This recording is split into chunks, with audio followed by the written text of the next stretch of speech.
মায়েদের ব্যাপারে আমাদের আলোচনা হচ্ছে। ওগো মা, একটা মা যদি মানে সতী সাধবী হয়, পবিত্র হয়, মায়ের মুখ এবং চরিত্র যদি হেফাজত থাকে, নবী বলছেন যে মানুষের মুখ এবং লজ্জাস্থান কয়টা হলো? মুখ এবং লজ্জাস্থান যদি কেউ হেফাজত করতে পারে, আল্লাহর নবী কিয়ামতের দিন ওই মহিলা ওই পুরুষের জন্য বেহেশত যাওয়ার জামিন হয়ে যায়। 2 নম্বর কথা হলো, মাগো, নিজের সন্তানকে কোনোদিন অভিশাপ দিবেন না, নিজের স্বামীর জন্য বদদোয়া করবেন না। নবী আমার মিরাজে যাওয়ার পরে জাহান্নামে যখন দেখতে গেলেন, দেখতে পেলেন বেশিরভাগ মহিলা জাহান্নামে, বেশিরভাগ মহিলা জাহান্নামে। তিনি জিবরিল ফেরেশতাকে ডেকে বললেন, ও জিবরিল, এখানে পুরুষের সংখ্যা কম, মহিলার সংখ্যা কেন বেশি? জিবরিল ফেরেশতা বললেন, ও নবীজি, এই মহিলারা স্বামীর সংসার করেছে, সুতানাতার কারণে স্বামীকে অভিশাপ দিয়েছে, সুতানাতার কারণে স্বামীর অবদানকে অস্বীকার করেছে। এই মহিলারা গীবত চর্চা করত, পরনিন্দা চর্চা করত, ভালো কাজ তারা করে নাই, সবসময় পরনিন্দা চর্চা করে বেড়াছে।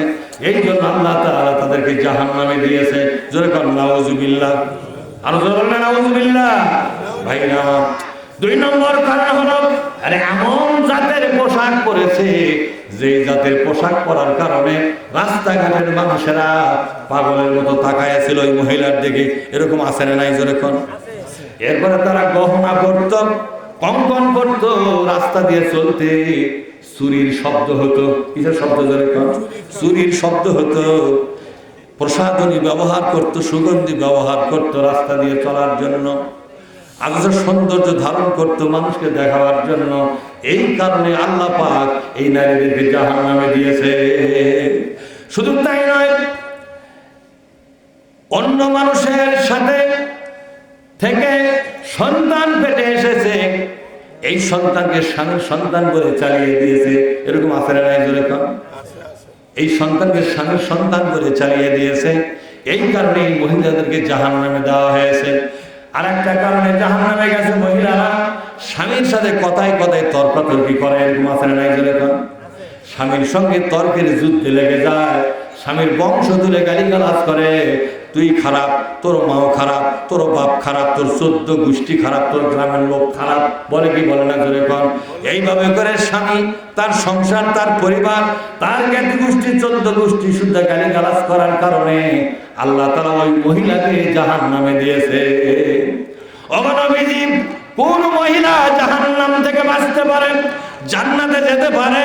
নবীজি বললেন, ও জিবরিল, ভালো করে শোনো, যেই মহিলা আল্লাহর দেওয়া 5 ওয়াক্ত নামাজ আদায় করবে, রমজান রোজা রাখবে, স্বামীর খেদমত করবে, নিজের চরিত্রের হেফাজত করবে, আর স্বামী না থাকলে স্বামীর জন্য দোয়া করবে, আল্লাহ আমার স্বামীকে ভালো রাখো, হেদায়েতে রাখো, রহমতে রাখো। স্বামী বাড়ি আসলে স্বামীর জন্য পরিপাটি হয়ে থাকবে, সৌন্দর্য ধারণ করে থাকবে, মাথার চুল আঁচড়াবে, দাঁত মাজবে, সুন্দর পোশাক পরে স্বামীকে স্বাগত জানাবে। স্বামী যখন চলে যায়, সালামের মাধ্যমে স্বামীকে বিদায় করে দিবে। এরকম চরিত্র এই মহিলা, এই মহিলা আল্লাহর জান্নাতি। সুবহানাল্লাহ বলবেন না? একজন মহিলা এসে বলেন, ও নবীজি, আমাদের গ্রামে একটা মহিলা মারা গেছে, কিন্তু এই মহিলার এমন একটা বদ অভ্যাস, কোনো মানুষ তার সাথে ভয়েতে কথা বলে না, তার মুখ খারাপ। আছে না? আছে, মানে মুখ দেখে সবাই ভয় করে। এই মহিলা নামাজ বন্দিগি সবই করতো, এমনকি তাহাজ্জুদের নামাজও পড়ে, নফল রোজা করে, নফল নামাজও পড়ে, কিন্তু মুখের সাথে কেউ পারে না। ঝগড়াটা মহিলা, এই মহিলা মারা গেছে। নবী আমার বললেন যে মহিলা ঝগড়াঝাটি যাদের স্বভাব, অনেক মহিলা আছে না, যেরকম কোমরত কাপড় পেঁচে ঝগড়া করে, আছে না?